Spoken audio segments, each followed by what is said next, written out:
This question of having a teacher and of it being the right teacher is a very important one. It's one that I had from the beginning of life. I remember, or rather my mother remembers, not entirely fondly, that at the age of 5 she offered to teach me. And she gave me a class, and I think she taught me something like how to write God as a cat or something, or write the word cat. And I looked at her like this and I said, "And how do you know? You're not a teacher, you're just a mother." Not the way to win mothers and influence them, but nonetheless, I do think that was a very valid question. Of course, I was dumb enough not to know that she knew a heck of a lot more than me and that I could learn an awful lot from people, from anyone who knew more, but it was a good start. And I kept on with that start, and I continued not to accept what people told me just because they were in the role of teacher. I was never satisfied to accept anyone as an authority until I felt he had earned his spurs. And perhaps this attitude would be dismissed as merely cynical, as merely egotistical, as merely just sort of throwing all ideas and creative thoughts out the window, except for one important fact. I read Autobiography of a Yogi, and I took the next bus from New York to Los Angeles. And the first words I addressed Yogananda were words that I never thought I'd ever address to anyone. I said, "I want to be your disciple." I knew. You see, I knew what he had. I didn't know what he had. I knew he had a heck of a lot more than I had, and I knew he had what I wanted. And that's what had always bothered me about the different teachers that I'd had, and I'd had any number. I'm a specialist on schools. I went to 9 of them, traveling from country to country and so on as I did. But never had I met anybody who had what I really wanted and who convinced me that he did have it. This is what the purpose of the guru is, and this is what alone a guru can be.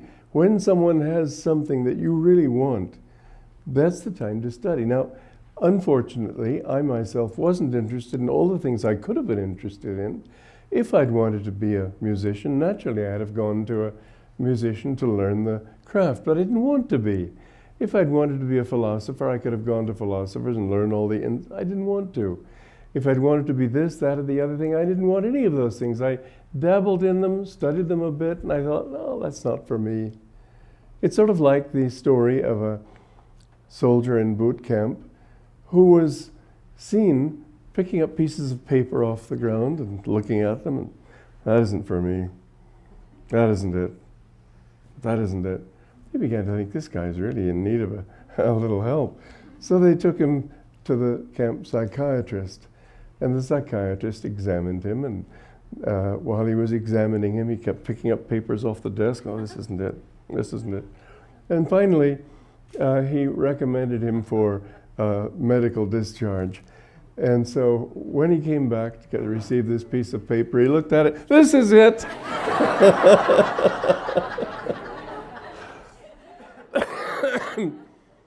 Well, this is how I was. I was looking at one thing after another. And I suppose people thought me crazy, but I just couldn't feel that it was what I wanted.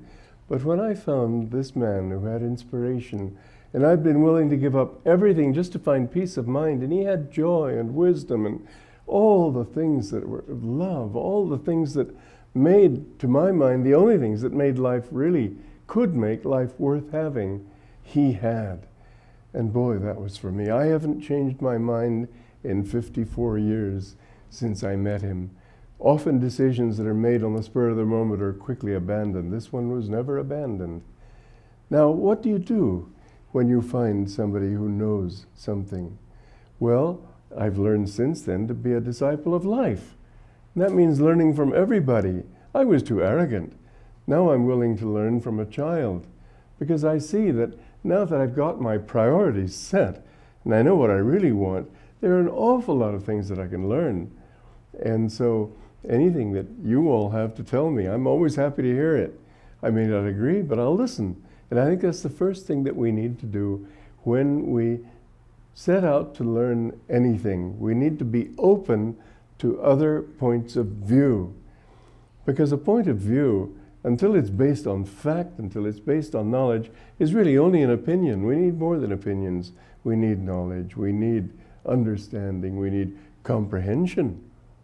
And so it is that a guru is one who can help you to attain what you want. Now you read in the papers about finance gurus and investment gurus and this kind of guru and that kind of guru, and of course it's laughable to somebody who knows what the word guru really means, because it means a spiritual, one who can give you spiritual upliftment.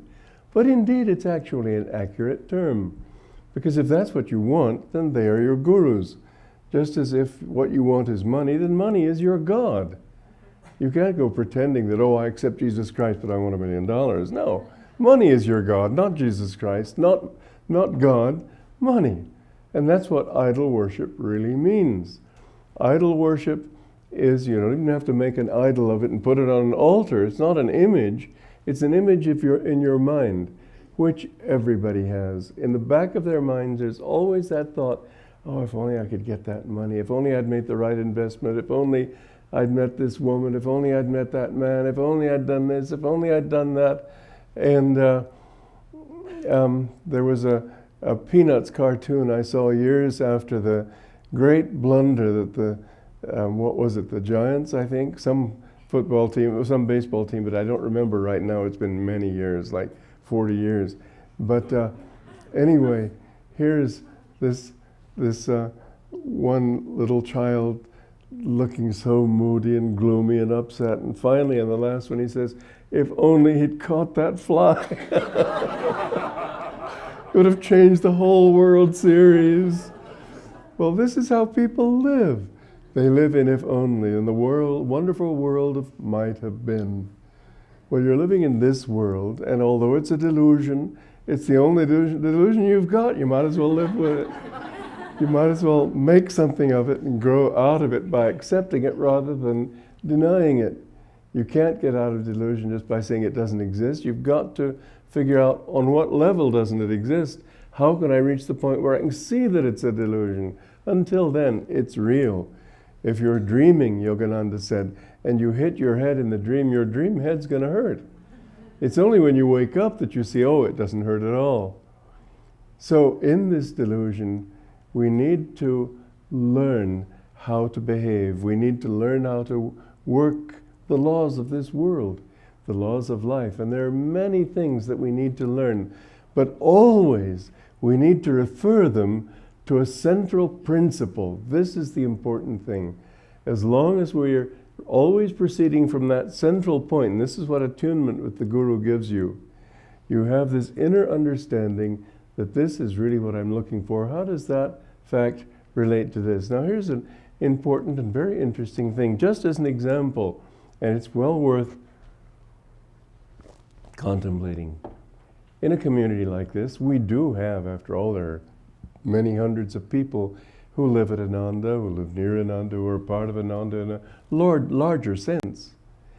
And naturally, for just about everything that you need, there's going to be, fortunately, because people who join a community like Ananda are thinking people. You don't just fall by accident into this kind of community. You come here as a deliberate choice. That means you're intelligent, I think. Should be. But it does, because it means you've thought things through and you've made a deliberate choice rather than just something everybody else told you, well, why don't you try that? And so, yes, they are that, but nonetheless, just about any need that we have somebody who's really studied and is an expert. But here's the interesting thing, even if we don't have anybody, if you know what you're trying to do, many times people have come, for example, into crystal clarity. I know that one particularly well because I've been associated with it from the beginning. And people will come in and try to tell us how to be efficient and how we ought to do things. And up to a point, it helps to listen. But it's also very interesting to see the extent to which their experience does not match our needs. One time somebody came to talk about another example here. He was a very successful businessman, very capable, and he came here and wanted to give us good advice on the retreat. And he said, well, what you need to do is invite lots of different teachers and build it up. Get hundreds of people coming. Well, from his point of view, that was a perfectly natural, even an obvious choice. I said, absolutely not. We're here to spread Yogananda's teachings. We're not here to spread this teaching, that teaching, the other thing, and the other one, and to make money. We're not in it for that. We're here to share what we know. We're here to share what we've been taught. We're not here to be diluted. And this man, coming from where he came from, was quite miffed with my narrow-mindedness and became disillusioned with Ananda and never came back. Well, I could understand his point of view. I was not about to explain mine any further because I'm certain in it. And of course, Ananda is flourishing.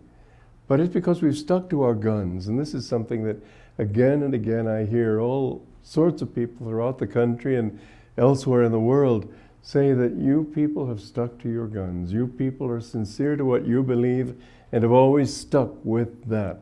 Well, in accounting, in bookkeeping, in all sorts of practical things, the natural and normal thought would be, well, this is my experience, this is what people in my field have learned works, do this and it'll work for you.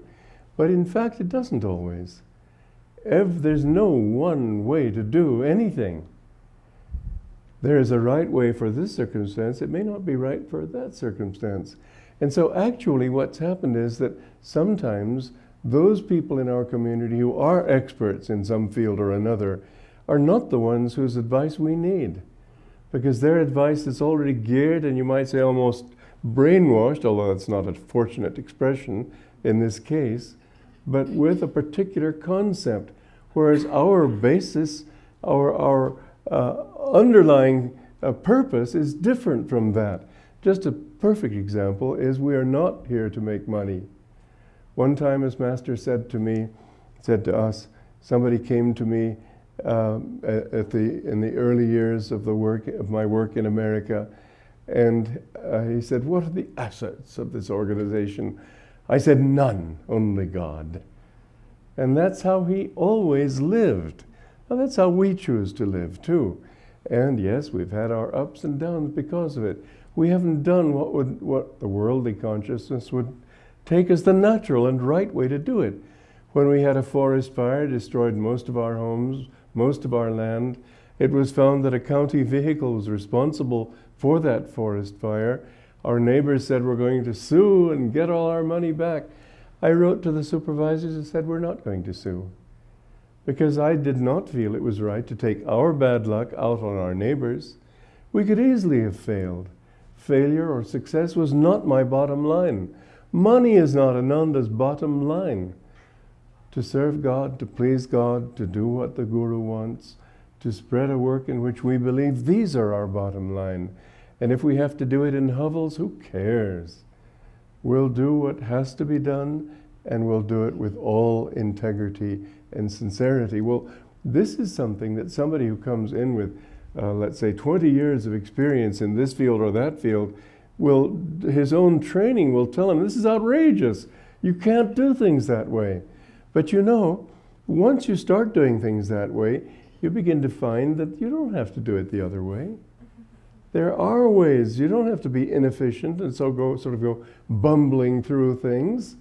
You can learn how to do it in a dharmic way. You can learn it. It's not just dharma. It's not just doing it right spiritually. It's also that Master's particular vibration, just like all vibrations, has its own integrity. And the more we try to do things with that integrity, the more we find that everything works. You know, I've always known from my 20s, I've known that my major work would come in my 70s. And you might think, well, God, people die in their 30s, their 40s, their 50s, by 60s, they're starting to check out in droves. To wait around till you're 70 is cutting it pretty fine, don't you think? I just thought, well, it doesn't matter, but I know that that's when I'll be able to do my best work. because I need this information. I need this experience. I need to learn these lessons in order to do that. And I'm not going to shortcut it.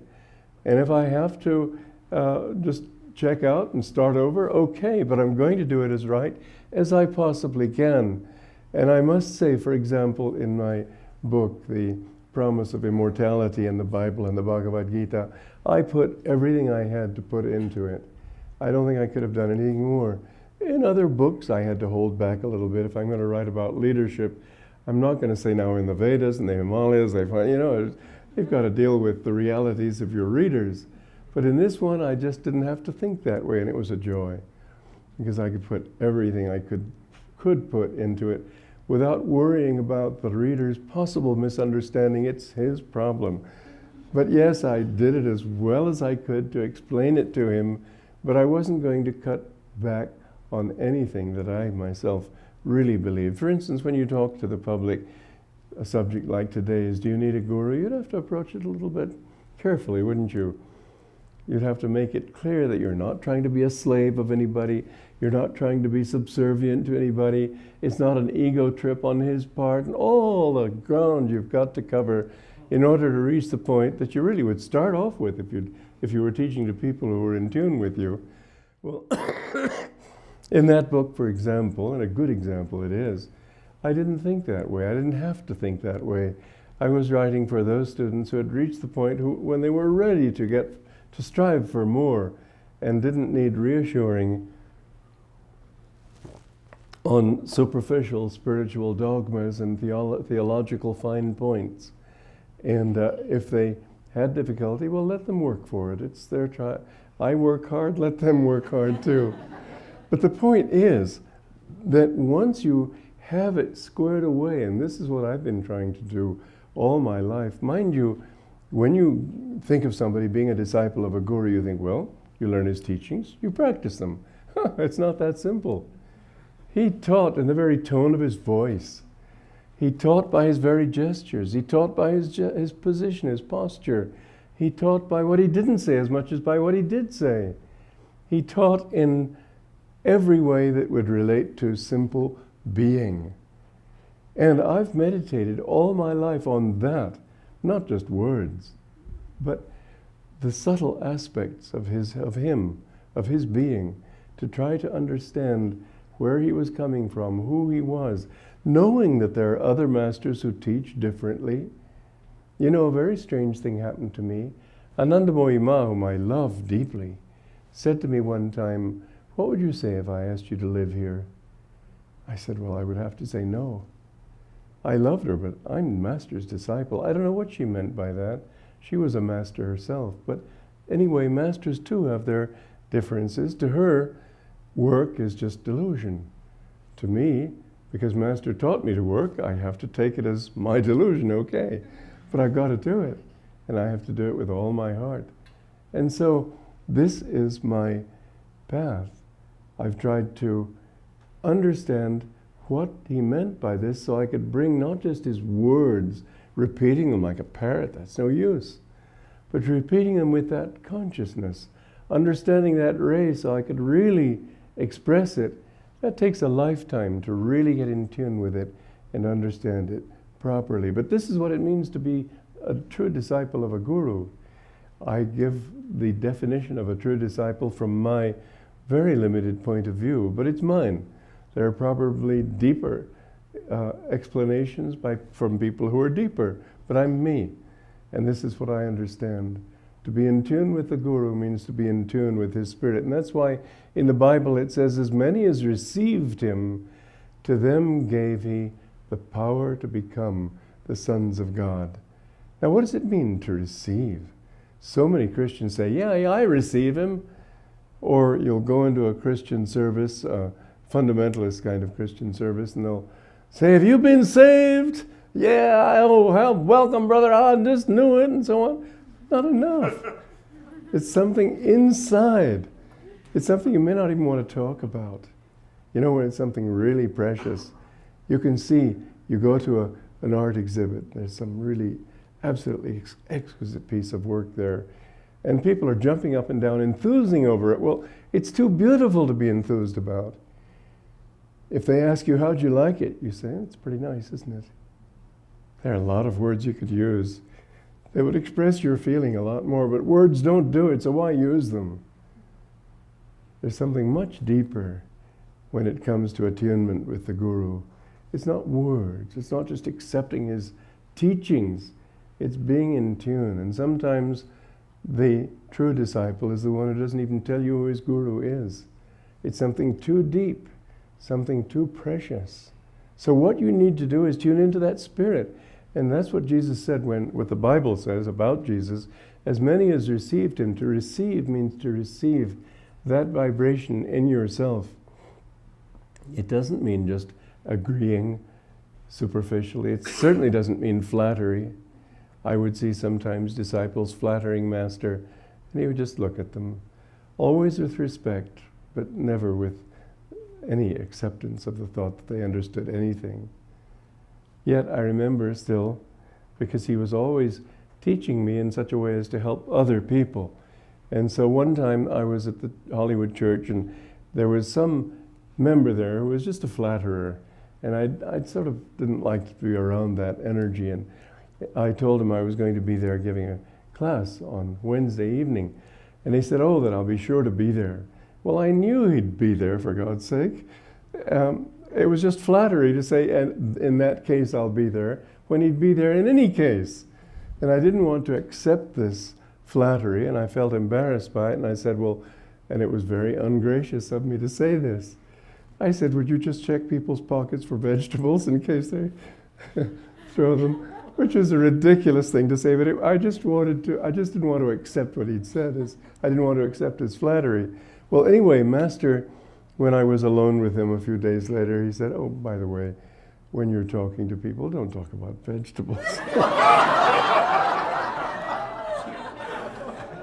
One time I was surprised because he caught me in saying something similar to that, in the sense of in counseling people or talking to them, and I expressed surprise at his knowing it. He answered, I know every thought you think. My God, that's quite a statement. But he did, and he showed it again and again. He knows your thoughts. You can't get away from Master or from God. You can hide from yourself by kidding yourself, but you can't hide from him. You can hide from others. Yeah, maybe. You can't hide from your own higher self, which is God. And so you must always be absolutely open with him. Don't try to kid yourself. Don't try to kid God. It is right, isn't it, God? Come on, if it isn't, it isn't. And you're thinking so won't make it any different. So to be a disciple is to receive. To receive is to receive what is, not what you want it to be. This is where a lot of disciples fall flat on their noses, because they only want their Guru to agree with them. They only want God to agree with them. But to agree with the Guru is to accept what he says in opposition to anything you might be inclined to say. To be truly accepting means to say whatever you want, God. Now, how can you do that? It means always to offer up whatever your thoughts, desires, alternative choices may be, offer them up to God and say, you decide, I don't want anything. Now that's discipleship. When you say that I just want your will, that's what Jesus showed us when he was going to the cross, when he was about to be crucified. He said, let this cup pass from me, but nevertheless, let thy will be done. He said I could easily not go through this test. I could ask God and he would send legions of angels to free me. But he didn't do it. No master seeks to avoid what is God's will and what is to be done, what has to be done. We must be like that. One time Yogananda was disciplining one of the disciples and told him what to do, and the disciple said, but you can do it, sir, you're a master. Master thundered back at him. He said, what do you think made me a master? It was by doing. Don't say, well, I mean, masters can do it, but what about me? What they did, you have to do. what they did. You've got to do, or you'll never be like them. And yes, they're very lenient, and yes, you have time. In fact, you've got eternity. You can waste all that time if you like. But why waste time? You've been given a golden opportunity in this life to know what is what. Do what you know is the right thing to do. Seek God. Don't say, well, later, later, later. Before you know it, you're puffing your last. Oh, God, just a minute. I do believe in you. He's not going to help you then. You have to make friends with him now. But you know, it doesn't matter when that now is. Master told me about an old woman. She was in her 80s. She'd been an atheist all her life. He said when she met him, she became completely changed.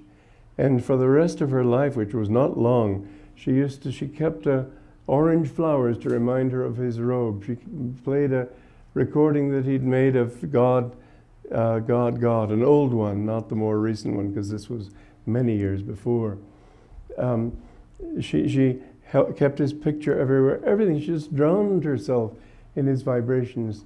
He said in this life she was liberated. Well, that's quite something. Don't worry when you come, but worry that when you come, give it your all. Don't waste time. You've done that for too long already. To be a disciple means to put yourself aside and say, I just want to accept you, to become you. No, here's the ego comes in and says, yeah, but you've got to be yourself. Well, just let me ask you a question. Who is this yourself? Who the hell are you? I mean, it's a hell when you are that. God created each one of us out of himself. He's our reality. God is our true self.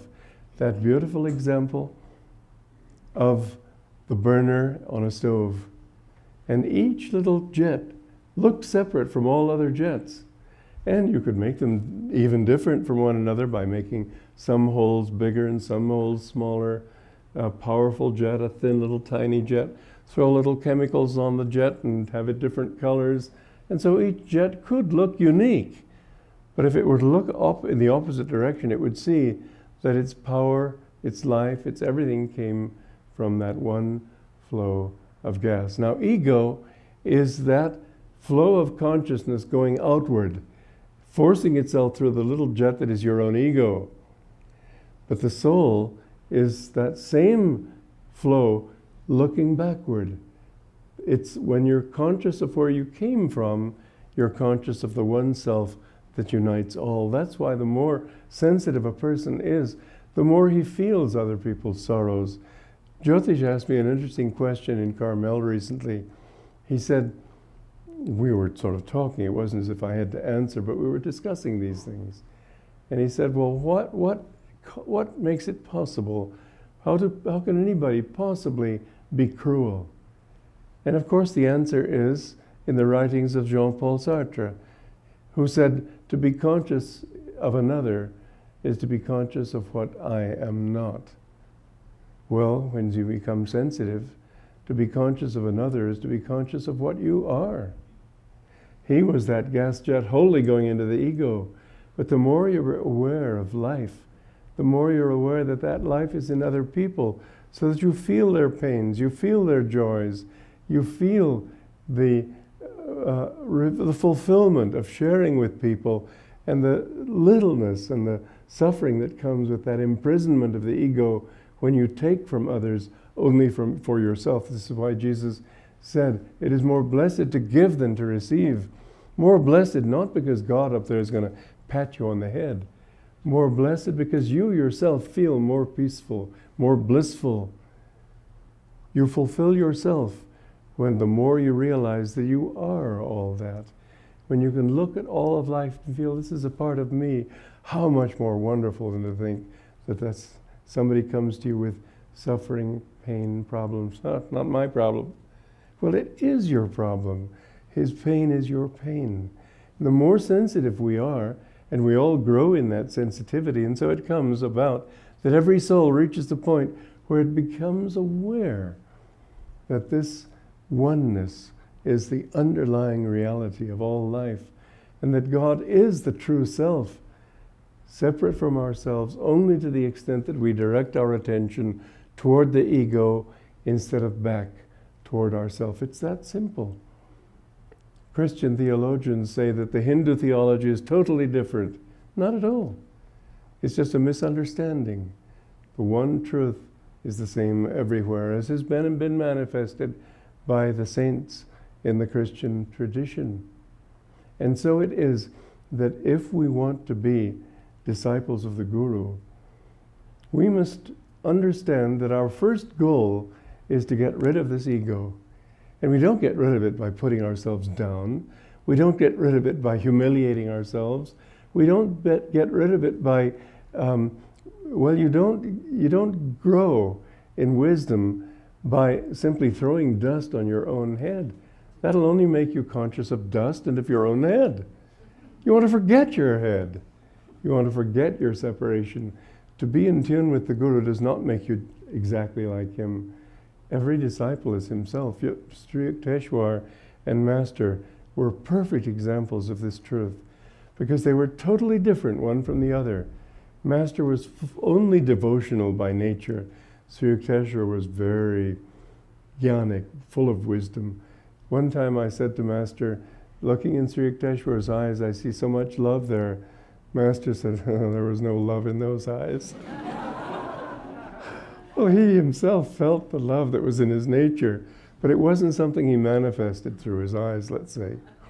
It was something internal. And yet Master found by attunement with Sri Yukteswar that his own devotional approach grew. It isn't that he lost that and became a dry jnani. Each one had his own nature, and what the Master does, what the Guru does, is amplify your own power so that you become, it's sort of like the sun behind a stained glass window. If the glass has red, blue, and green, the sun's going to bring out the color in that red, blue, and green. If it doesn't have red, blue, and green, but has instead violet and yellow, it'll bring out violet and yellow and won't touch the blue and green, which aren't there. The sun will give color to whatever light is in the window. The Guru will give light to whatever color is in you, whatever nature you have. And so each disciple becomes himself. And it's amusing to see the differences sometimes. But it's the way it is. In certain ways, they become alike. But that's superficial. Underneath, each one becomes more and more truly himself. And in this world, do you find people who already are truly themselves and don't need any guru? How many people are truly themselves? I'll tell you, none. You see them coming out of a Western movie, sort of walking bow-legged, taking their values from what they've been looking at. I saw this little couple of children walking across the tennis court at Mount Washington. They were about 5 or 6 going to kindergarten. And this little boy had obviously been watching a John Wayne movie or something, and he was a little bit behind the girl. He said, "Come here." Sounded so ridiculous. In the little piping voice of a 5-year-old, "Come here." And then she turned, I said, "Come here."